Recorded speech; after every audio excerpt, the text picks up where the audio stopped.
Mateus 16, 18, diz assim a palavra de Deus: Também eu te digo que tu és Pedro, e sobre esta pedra edificarei a minha igreja, e as portas do inferno não prevalecerão contra ela. Amém.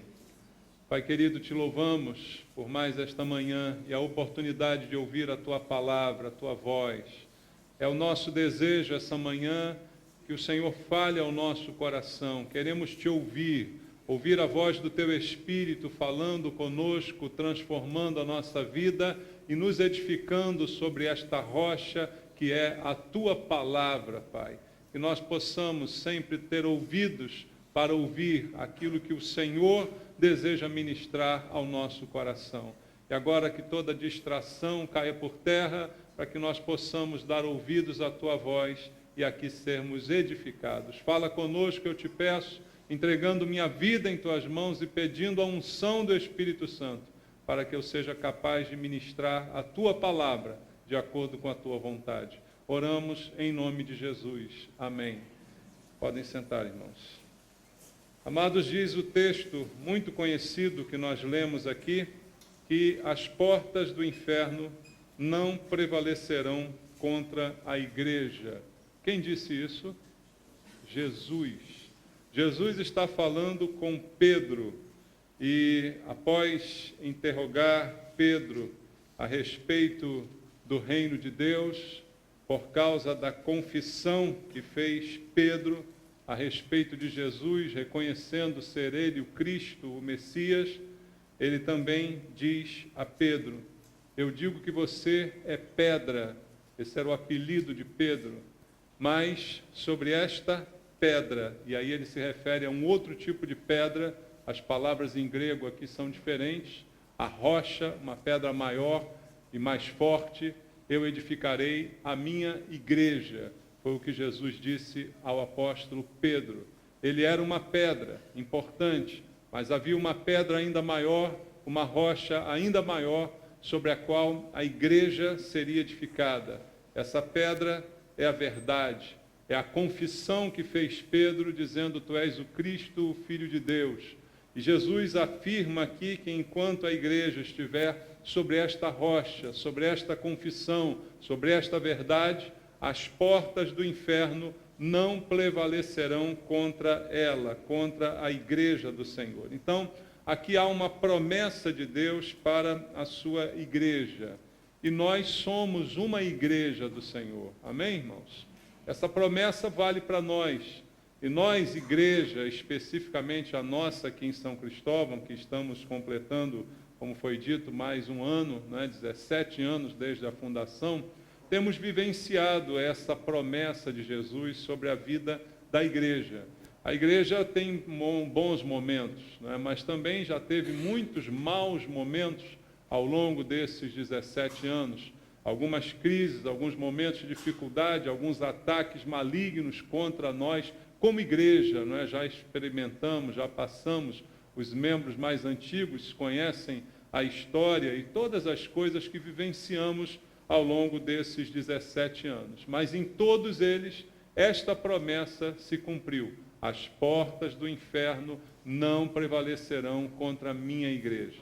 Podemos afirmar que essa promessa se cumpriu sobre esta igreja em que nós estamos, porque por muitas vezes portas do inferno se levantaram contra nós de diversas maneiras diferentes. A igreja já enfrentou lutas, mas até aqui o Senhor nos guardou, nos firmou e não permitiu que o mal prevalecesse contra nós.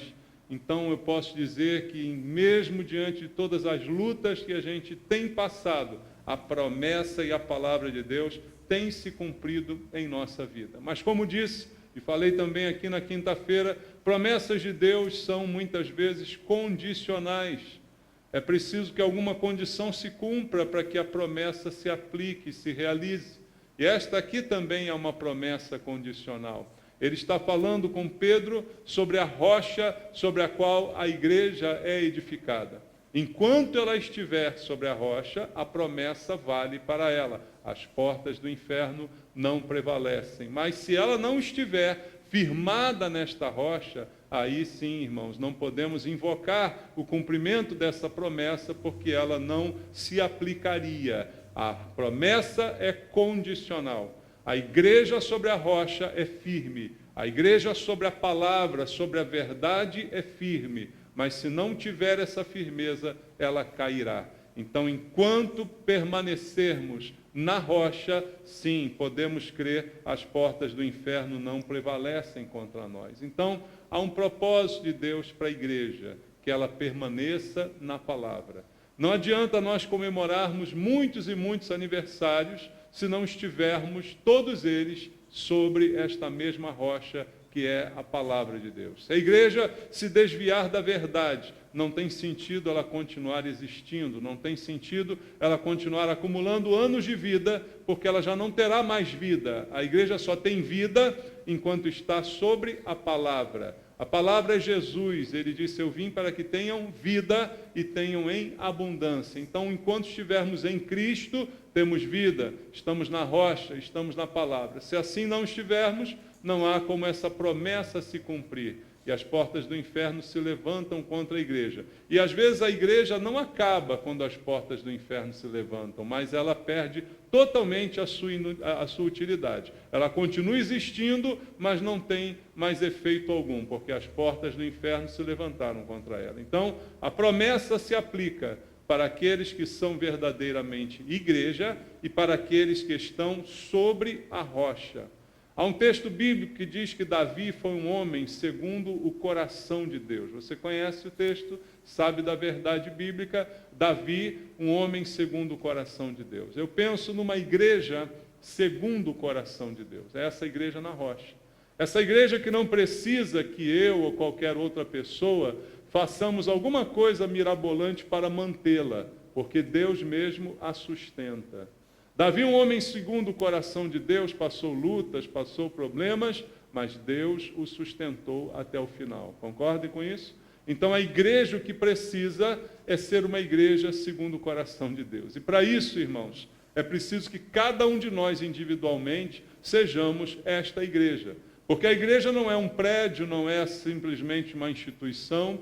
A igreja é um corpo vivo, formado por cada um de nós. Seremos ou não a igreja segundo o coração de Deus, se todos nós individualmente o formos. Se nós tivermos esse objetivo, esse propósito, aí sim seremos a igreja segundo o coração de Deus. Não há como ela ser sem que eu seja. Você está entendendo isso? Não há como a igreja ser alguma coisa sem que eu seja esta coisa, porque eu e você somos a igreja. Então, o propósito de Deus para nós é que nós estejamos sempre sobre esta rocha, para que os ataques malignos não consigam nos derrubar e a gente possa permanecer de pé. Então, eu separei aqui alguns pontos bíblicos para que a gente possa entender como precisamos ser a igreja que o Senhor deseja.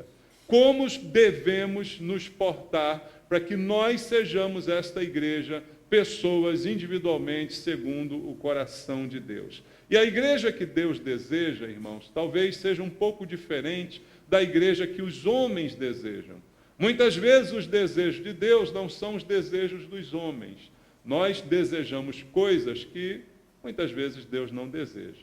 Então a igreja segundo o coração de Deus, a igreja desejada por Deus, pode não ser a igreja desejada por muita gente, mas a Bíblia nos mostra como nós devemos ser. Então, queria olhar de manhã com você para a Bíblia, para que a gente entenda como nós devemos ser. Alguns textos eu quero ler contigo, começando em Hebreus, capítulo número 13.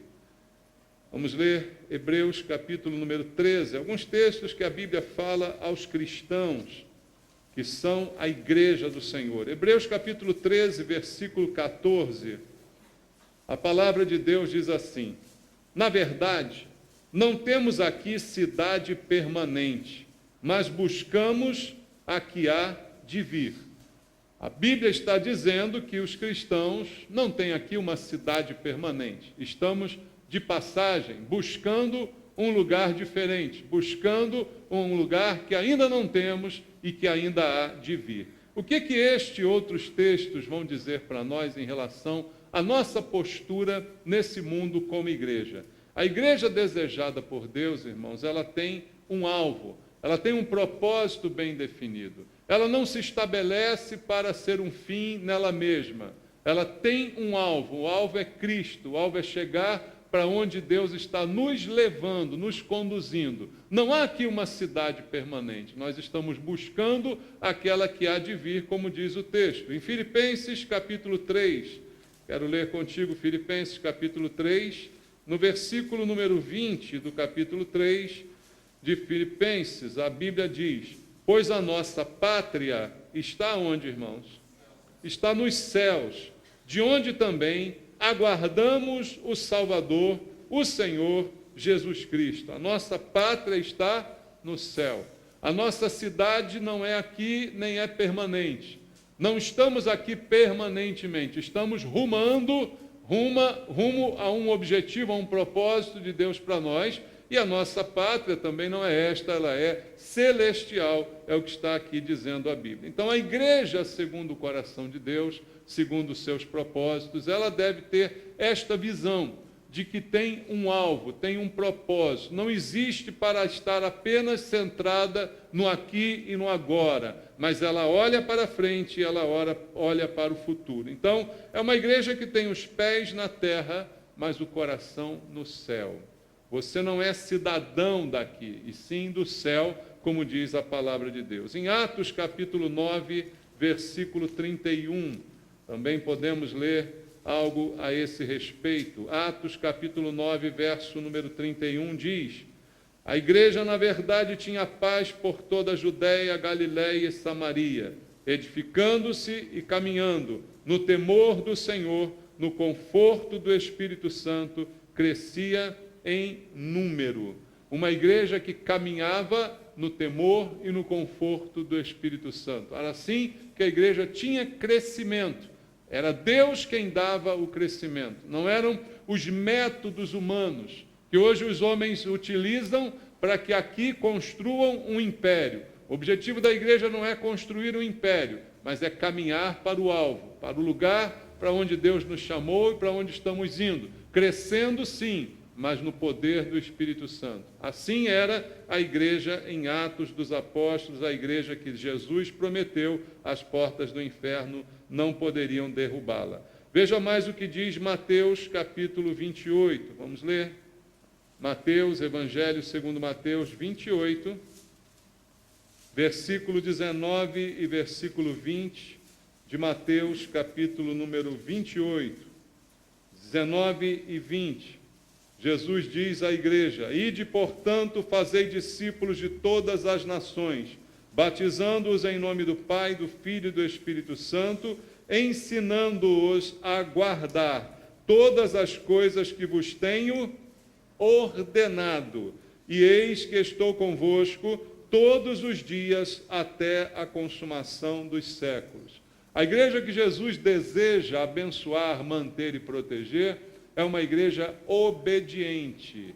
É uma igreja que é ensinada a guardar aquilo que ele está ordenando. Jesus não faz pedidos a nós, ele nos dá ordens e nós precisamos obedecer. Então, característica da igreja sobre a rocha é a igreja obediente, que é ensinada a obedecer e assim faz ao longo dos seus anos. Enquanto estivermos nesta obediência, a promessa é para nós: as portas do inferno não vão prevalecer contra a igreja. E a obediência, irmãos, é que gera frutos. Leia o que diz Jesus em João capítulo 15, versículo 16.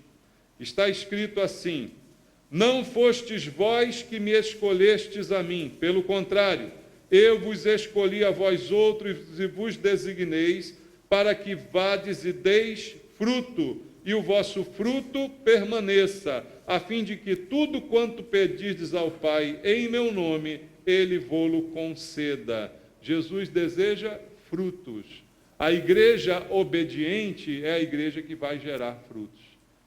Depende da obediência a geração de frutos. Então, igreja que Deus deseja, obediente, que produz, que gera. Não fomos chamados para nos estagnar, mas para crescer, para gerar, para produzir no reino de Deus. E é essa igreja que o Senhor está prometendo proteger. Outra coisa que Deus deseja encontrar na sua igreja, irmãos, uma igreja desejada por Deus. 1 aos Coríntios, capítulo 12, vamos ler?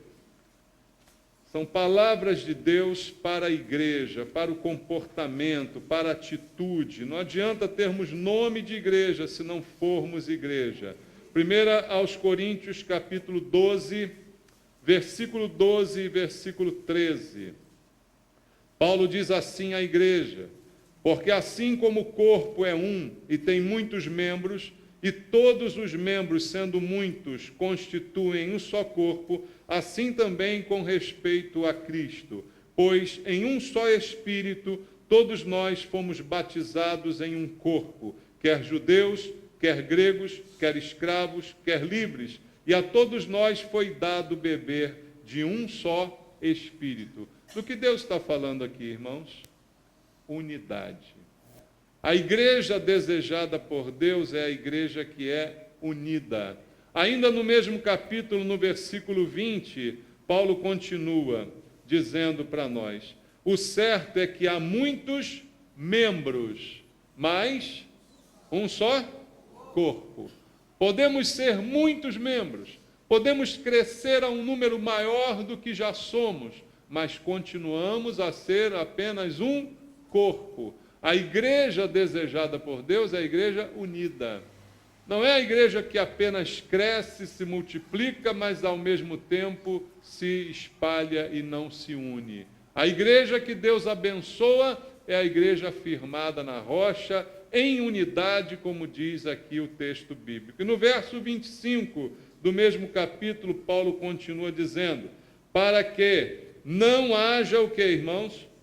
Divisão no corpo. Pelo contrário, cooperem os membros com igual cuidado em favor uns dos outros. O que adianta existir como igreja se não tivermos esta unidade que o Senhor deseja em nós? Que os membros cooperem, como diz a Bíblia, cooperem os membros, que não haja divisão, mas cooperem com igual cuidado em favor uns dos outros. Veja, quem que me abençoa é a igreja, alguns dizem. Mas quem é a igreja? A igreja somos nós. A igreja não é uma entidade, não é um prédio. A igreja somos nós. Então, os membros cooperam, operam juntos em favor uns dos outros. Esta unidade é o que Deus deseja e que Ele abençoa e que Ele protege, guardando a igreja dos ataques malignos. Quanto mais unidos nós formos, mais imunes estaremos aos ataques malignos contra nós. Igreja desejada por Deus é a igreja da unidade. Efésios, mais adiante, capítulo 4, versículo 3 ao versículo 6, Paulo dá aqui uma lição e uma ordem à igreja: esforçando-vos diligentemente por preservar a unidade do Espírito no vínculo da paz. Há somente um corpo e um Espírito, como também fostes chamados numa só esperança da vossa vocação. Há um só Senhor, uma só fé, um só batismo, um só Deus e Pai de todos, o qual é sobre todos e age por meio de todos e está em todos. Paulo diz: seja esforçado, diligente, para preservar essa unidade. Esse é o nosso trabalho. Irmão, só tem sentido a comemoração de mais um ano de igreja se a igreja continuar e melhorar a cada ano que passar em unidade, em trabalho, em esforço de cada um dos seus membros para preservar, como está dizendo Paulo, esta unidade. E mais diz a Bíblia em Atos capítulo 4, versículo 32. Vamos ler Atos capítulo número 4, versículo número 32. Está escrito assim: da multidão dos que creram era um o coração e a alma. Ninguém considerava exclusivamente sua nenhuma das coisas que possuía. Tudo, porém, lhes era comum, porque havia unidade. Todos os que creram tinham um só coração, uma só alma. Esse é o desejo de Deus. Deus não deseja uma igreja diferente disso. A igreja segundo o coração de Deus, como Davi, é a igreja que tem o coração de Deus. É a igreja que pensa como Deus. O que adianta eu crescer se o meu irmão ficar para trás? O que adianta eu melhorar se o que está do meu lado não melhora? O que adianta eu apenas continuar se o outro ficou para trás? Unidade é todos juntos, irmãos. Entende isso? Todos buscando, todos compartilhando das mesmas bênçãos que o Senhor tem nos dado. Então, a igreja que Deus deseja é a igreja da unidade. Também diz a Bíblia em João 13, vamos ler, Evangelho segundo João, capítulo número 13, versículo 35, palavras do Senhor para nós.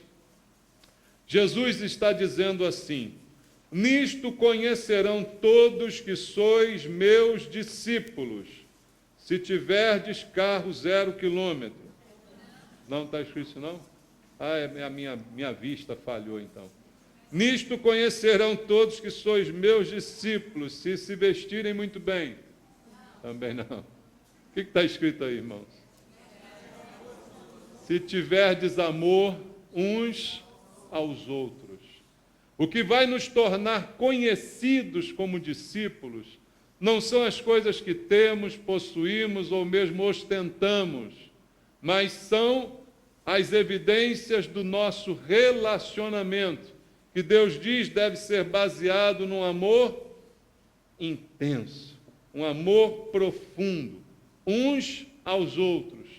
O amor é a marca da igreja segundo o coração de Deus, da igreja que vale a pena permanecer aberta, entende?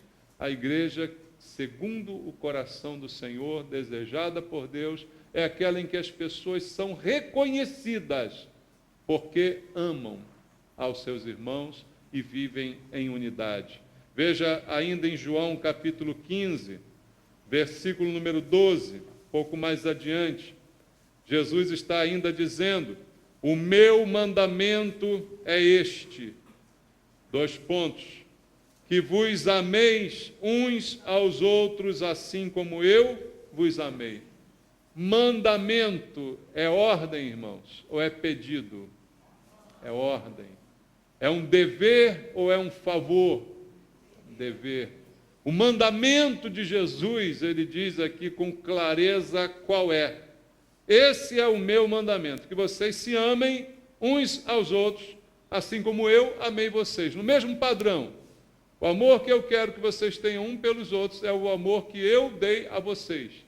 E isso complica um pouco para a gente, porque o amor dele por nós foi tão grande que ele deu a sua vida.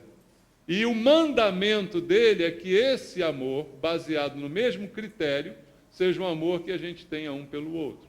Então essa é a igreja do coração de Deus, a igreja que Deus deseja, a igreja que ama e ama de maneira obediente. Veja, queridos, como eu já falei aqui diversas vezes, inclusive pregando para casais, amor não é um sentimento. Não é um sentimento romântico que vem ao meu coração e me faz suspirar quando vejo passarinhos cantando e um ventinho soprando. Não. Isso não é o amor definido biblicamente. Não é um amor romântico, provocado por circunstâncias, músicas suaves tocando e paisagens bonitas. O amor, segundo o coração de Deus, é um amor ordenado para nós. É um mandamento. Então, mandamento não depende de sentimento. Eu vou com a sua cara, eu não vou com a sua cara. Hoje você me trouxe flores, eu te amo. Hoje você foi gentil comigo, eu gosto de você. Hoje o clima está bom para o amor, porque os passarinhos estão cantando, as flores estão crescendo. Não, não é esse o amor. Esse amor não poderia ser nunca um mandamento se fosse assim. Se fosse um sentimento, não seria um mandamento, não é? Porque sentimento eu não controlo, eu não consigo muitas vezes controlar as coisas que eu sinto, mas mandamento ele tem que ser obedecido, e Deus manda que a gente se ame, entende isso? Então Então não depende de circunstâncias, de clima, de sentimento, de boa vontade, de boa intenção, depende da vontade de obedecer ou não. Ou obedece ou desobedece, a decisão é sua. Não tem meio termo, nem tem graduação. Ou eu obedeço ou eu não obedeço. A igreja que Deus deseja é a igreja que ama, mas ama um amor obediente. E veja mais o que diz o apóstolo Paulo sobre esse assunto em Romanos 13, 8. Preste atenção como Paulo fala aqui de uma maneira bem clara sobre o que eu estou dizendo a você. Romanos 13, 8, Paulo diz assim: a ninguém fiqueis devendo coisa alguma, exceto o quê? O amor, com que vos ameis uns aos outros, pois quem ama o próximo tem cumprido a lei, tem cumprido a ordem de Deus. Então ele diz, olha, não deva nada a ninguém, a não ser o amor. A gente prefere fazer o contrário, fica devendo, um monte de gente, né? Deve um monte de coisa, não paga, né? Não, Paulo diz, não deva nada. Agora, deva sempre o amor. Deva no sentido de ame e pague as suas dívidas, se você é cristão. Amém? Cristão paga as dívidas ou fica no SPC? Paga as dívidas, né? Se empenha, paga, está em dificuldade, pode passar um tempo no SPC, mas ele corre atrás e quita, e paga, e tira, e limpa. Paga as suas dívidas. Mas o amor é uma dívida que você deve pagar sempre. Paulo diz, não deva nada a ninguém, a não ser o amor. E pague sempre essa dívida para com o seu irmão, para com o seu próximo. Porque, fazendo assim, você está cumprindo a lei, está obedecendo.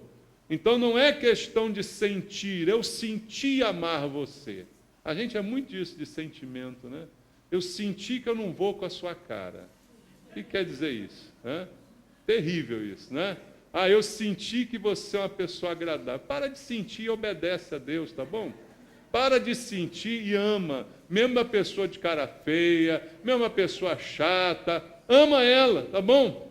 É obediência, não é favor, é dever. Não tem mérito nenhum, não precisa de aplauso, é só fazer o que mandaram. E quem mandou foi Jesus, tá bom? Manda quem pode, obedece quem tem juízo. Ele pode, mandou, você tem juízo, obedece. É assim que tem que funcionar. Então, essa é a igreja que Deus deseja. A igreja que Deus deseja também tem uma característica importante. Aí em João ainda, capítulo 17, quando Jesus está orando pelos seus discípulos, ele diz assim no versículo 15 do capítulo 17. Na sua oração pelos discípulos, ele pede ao Pai o seguinte: não peço que os tires do mundo, e sim que os guardes do mal. Qual o pedido de Jesus a Deus? Que ele não tire os discípulos do mundo, mas que neste mundo eles sejam guardados do mal. Algumas coisas a respeito disso. A igreja desejada por Deus é a igreja que sabe viver no mundo. Mas lembra do primeiro versículo que a gente leu aqui? Não temos aqui cidade permanente. O nosso lugar não é esse mundo, está entendendo? Mas nós estamos aqui no mundo. E Deus não pediu que nós fôssemos tirados do mundo. Ele nos quer aqui no mundo mesmo, mas não apegados ao mundo, porque não temos cidade permanente, estamos de passagem. Você não se apega a alguma coisa que você está de passagem. Você está de passagem, então você não se apega às coisas desse mundo. Mas ele não pede que você seja tirado do mundo, mas sim que você seja guardado do mal. E um dos males desse mundo é fazer com que a gente o ame e o aprecie. A igreja que Deus deseja não é a igreja que ama as coisas deste mundo. Assim como Deus não ama. Deus ama o mundo, de tal maneira que deu seu Filho para que todo aquele que crê não pereça. Mas não ama as coisas do mundo, não ama o sistema do mundo. Então nós não vamos ser tirados do mundo, mas precisamos aprender a viver no mundo. E uma das maiores dificuldades da igreja hoje é aprender a viver no mundo sem ser do mundo. Aprender a conviver com o mundo sem se misturar. Aprender a navegar sem deixar que a água entre no barco, entendeu? Esse é um grande desafio da igreja para hoje, mas é esse desafio que fez a oração de Jesus por seus discípulos. Não os tire do mundo, mas os guarde do mal, mesmo no mundo onde eles estão temporariamente. Nós estamos temporariamente aqui, mas precisamos ser guardados desse mal. Ainda em Mateus capítulo 5, vamos ler Mateus? Mateus capítulo 5, versículo 13.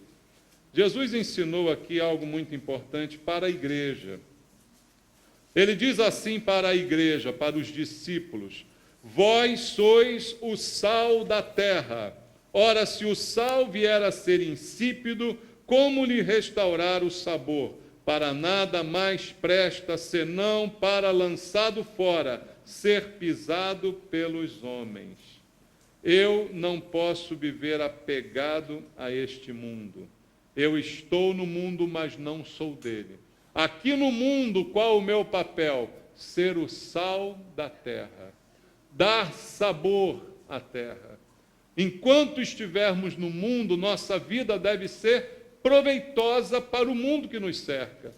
Eu não pertenço a ele, eu não me apego a ele, mas eu abençoo o mundo. Amém? Eu me torno uma bênção para as pessoas que me cercam. Sal da terra é o que diz aqui o Senhor, nós devemos ser. Se não tivermos sal, se formos insípidos, se não tivermos este gosto, não servimos para nada. Como seremos usados por Deus? Não seremos. Serviremos apenas para ser pisados pelos homens. Então não somos do mundo, mas estamos no mundo para ser úteis a esse mundo aonde estamos, não para ser apegados a ele, mas sermos úteis a ele. Ainda em Mateus capítulo 5, nos 3 versículos seguintes, versículo 14 a 16, Jesus continua seu discurso dizendo: vós sois a luz do mundo, não se pode esconder a cidade edificada sobre um monte, nem se acende uma candeia para colocá-la debaixo do alqueire, mas no velador, e alumia a todos os que se encontram na casa. Assim brilhe também a vossa luz diante dos homens, para que vejam as vossas boas obras e glorifiquem a vosso Pai que está nos céus. Duas coisas seguidas que Jesus diz a nós: sal da terra e luz do mundo.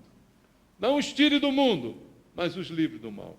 Para que nesse mundo eles sejam bênção, eles sejam sal, tragam sabor, eles sejam luz, iluminem as pessoas e eles tenham utilidade no mundo aonde estão. E que a luz deles, ao brilhar diante das pessoas, faça com que Deus seja glorificado.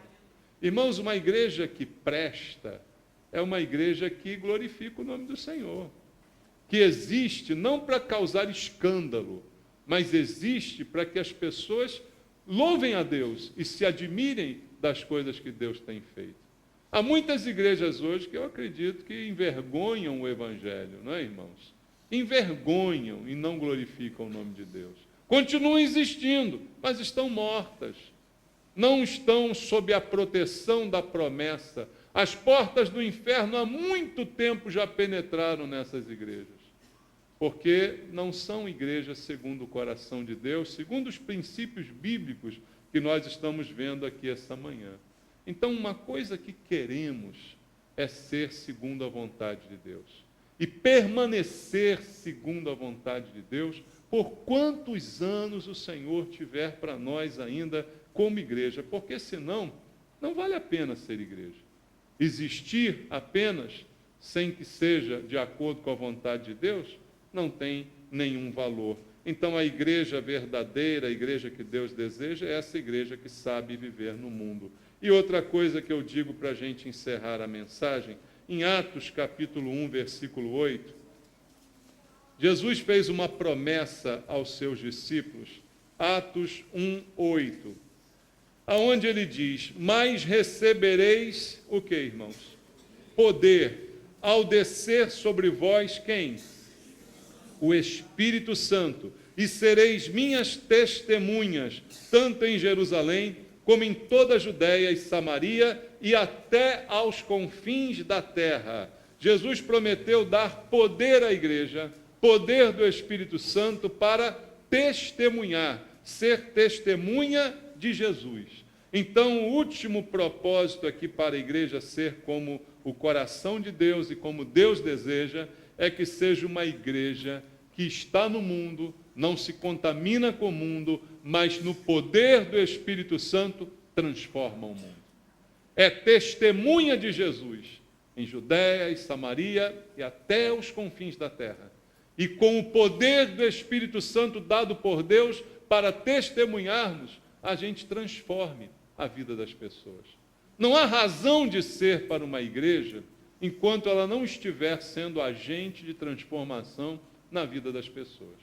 Não há uma razão para a igreja existir apenas por existir, ocupar um espaço físico. Se ela não está cheia do poder do Espírito Santo, atuando na transformação das pessoas através do testemunho de Jesus Cristo.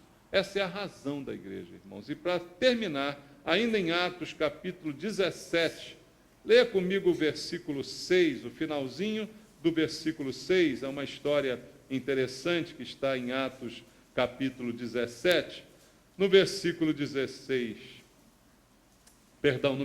6, está escrito assim, a parte final: estes que têm transtornado o mundo chegaram também aqui.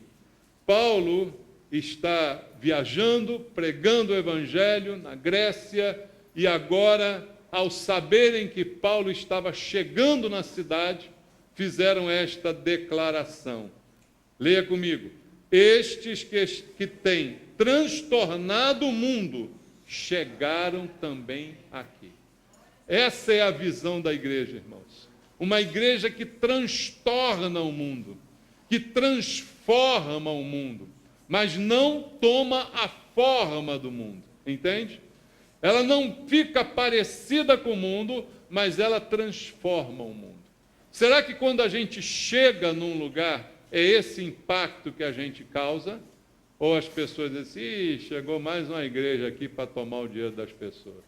Qual é o impacto que a igreja causa quando chega? Que você, que é a igreja, causa quando chega? Chegou aqui uma pessoa de Deus que tem uma palavra de Deus para a minha vida, ou chegou aqui um chato que eu não aguento ficar um minuto ao lado dele?